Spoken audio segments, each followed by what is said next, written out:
Bia Kamal ka Noor Online TV channel. Ban raja mailing ka kwi Congo kare ka dana token wini. Ban raja dana inshallah ka jan gwasi me bekona ling. Ta dana en wokor ka je gwasi mi kiene re konin tere wechi choje shu kaka. Bana jaling kel man bana kul ngai gwasi me ala kwi ne re kon tin la kwar Afrika. Te ga tungwana lung te laken tijek te laken kalat te ba wich ba jonak.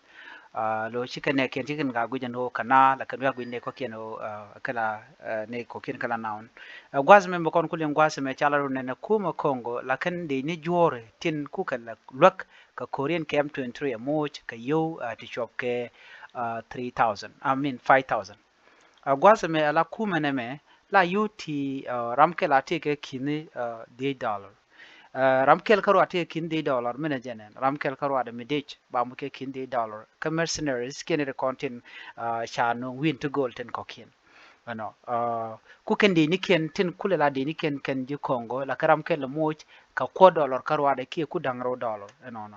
en ko dollar ki ku dangro dollar dong dich en kulela dich normal dich be ko dollar cap dong ramadan la kwere dong be ku dangro dollar be ko kula cap no no duno kene de kola mercenary chala do ramkel te ke kine raw ke kine diok ke kit kel dollar duno kwarken kabra makine dang diech dollar ko do bana chala ke je ko kele kene jen buga kulo nyin kam 23 rebel ten ko na ken o ken shungen kel ay shung rwanda shunga kel ke gwas me chana min gwich ala ngai kono no ala goma chaja kep ne kon tilam 20 rebel je min ngai kono ke shi konling ando branan kap ko je woje mo chala do ne ala de ne titi tin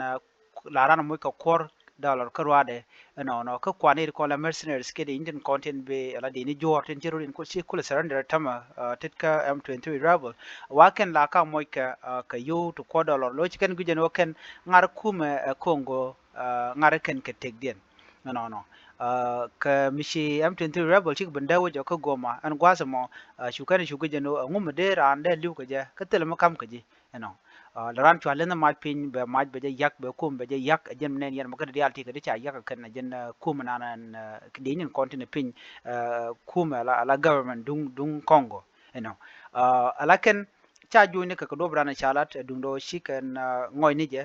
ko ko wi ken hotel yur kam ka ko brand blue bang kwala chenga je ka kwar ken yo ne ko nen kul ben guardian chiga din ko nen chigul surrender tama ram kel ti kendi dollar ka jano kwa ji wuti la ji wuti ko ngai ko na Congo renga kwana la mu ke ko dollar karwade ne mdi ne gujino fair ne mishi fair munyu da gwano ken ne ko la kwar afrika chiken dier ka ne ken du no dier ken ne ko ne be win ko ken ko ba ka kula gang ka wi kwamne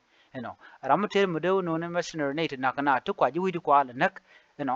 ka pay ka yoto ngwan kune ko la jiwidu ku dini ku la pay ka yoto tot chiam tama mi chi ku la surrender ke chi ka rodin wo chi ka lo widian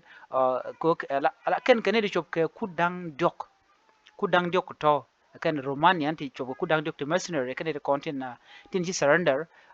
ki mercenary to tone te nyen ke M23 ko ra chu ka surrender chwa jonga biawo widun tel me chalel ke chu ka wo ka Rwanda cha mo ka ban chu ko